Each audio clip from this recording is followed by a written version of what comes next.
ဓမ္မမိတ်ဆွေပေါင်းတော်ကောင်းတို့ဒီကနေ့ဟာ12ရက်4လ2016ခုနှစ်ဖြစ်ပါတယ်။တိုနာမတောင်းဝင်တို့အုပ်စုကြီးလိန်ညာကောက်ချစ်ရုပ်မာမှုတွေကိုအပိုင်း33ရဲ့အဆက်အပိုင်း34အဖြစ်ကျွန်တော်ဆက်လက်ပြီးတော့တပ်သိနေတော့ကဖော်ထုတ်တင်ပြပေးသွားမှာဖြစ်ပါတယ်။ပြီးခဲ့တဲ့8ရက်4လ2016နေ့မှာတိုနာမတောင်းဝင်တို့အုပ်စုတင်ထားတဲ့ post ကိုဆက်ပြီးတော့လေ့လာကြည့်အောင်။ဘိုးဆရာတော်ဖျားကြီးကကိုကျိုးတို့အသုံးပြုသွားတာဆိုဦးတောင်းပြောတာကိုကျွန်တော်လက်ခံပြီဒါဥဒရဆိုမေးထားတယ်မေကွန်လေးပါဒါဆရာကြီးအတော့ကလည်းဆရာမြင့်တို့ပြပြသိချင်ပါတယ်အဲ့ဒါကိုကျွန်တော်ကဥဒရဆိုကဘိုးကျွန်တော်ရဖျားမြေသုံးရင်ကကိုခိုးပါလေခိုးတာလည်းဟုတ်ပါလေဖျားမြေခိုးတယ်လို့ဝန်ခံနေတယ်ဆိုရင်ကိုတရားတော့သူကမဆိုးတော့မဆိုးတော့တယ်ပဲပြောမှာခိုးတာခိုးတယ်ဝန်ခံသွားတယ်ပေါ့နော်ဖျားမြေခိုးတယ်လို့ဝန်ခံနေတယ်ဆိုရင်ကိုတရားတော့သူကမဆိုးတော့မဆိုးတော့တယ်ပဲပြောမှာခိုးတာခိုးတယ်ဝန်ခံသွားတယ်ပေါ့နော်အပိုင်း33မှာတင်ပြခဲ့တဲ့အတိုင်းပဲတိုနာမတောင်းဝင်ကသူတို့ဆွေးနွေးလာခဲ့တဲ့ဖျားမြေခိုးမှုကြီးကိုကျွန်တော်ကပဲလက်ခံတဲ့ပုံစံမျိုးနဲ့အားလုံးကိုရုံးမှာတော့နီလန်နဲ့လိန်လေကောက်ချစ်သွားတယ်ဆိုတာကိုတပ်သိကိုလေ့လာကြည့်ကြပါ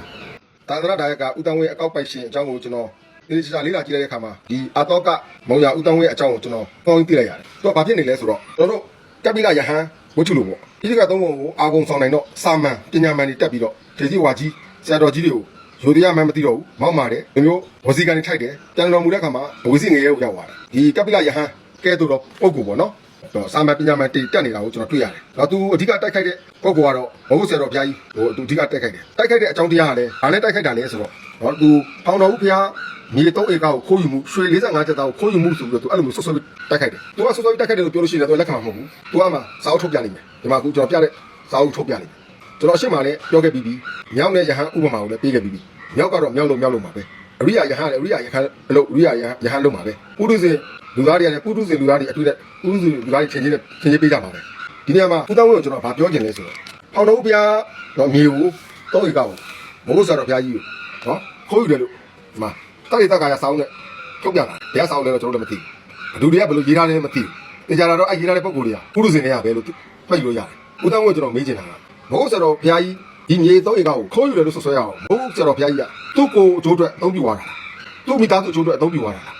ဒါလေးကိုဦးတောင်းဝင်းဖြေပေးစေချင်တယ်ဒီစာအုပ်ကြီးကိုဦးတိုင်းဝင်ကန်ပြပြီးတော့ဆရာတော်ဘုရားကြီးကိုပြင်မာနေတာဦးတောင်းဝင်းတို့အယောင်ငယ်ကြည့်ပါတယ်ခေါင်းတော်ဦးနော်ဘုရားမြေကိုဘာမြေလဲသာသနာမြေပဲဘုရားမြေဆိုတာဘုဟုဆရာတော်ဘုရားကြီးကလည်းဒီ3ဧကကိုကျိုးအတွက်အသုံးပြုသွားတာသာသနာမြေအတွက်အသုံးပြုတာဒါကိုဦးတောင်းဝင်းဖြေပေးစေချင်တယ်ဒီစာအုပ်ကြီးကိုထုတ်ပြပြီးတော့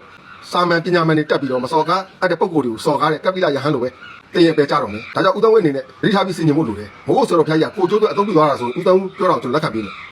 ကျွန်တော်ပြောခဲ့တဲ့အထဲမှာသူတို့ဆွဲထွက်လာခဲ့တဲ့ဘုရားမြေခိုးမှုကြီးကိုလက်ခံတဲ့အရေးအယံတွေ့ရှိရပါသလားဒါဟာတိုနာမတောင်းဝင်တဲ့အုပ်စုက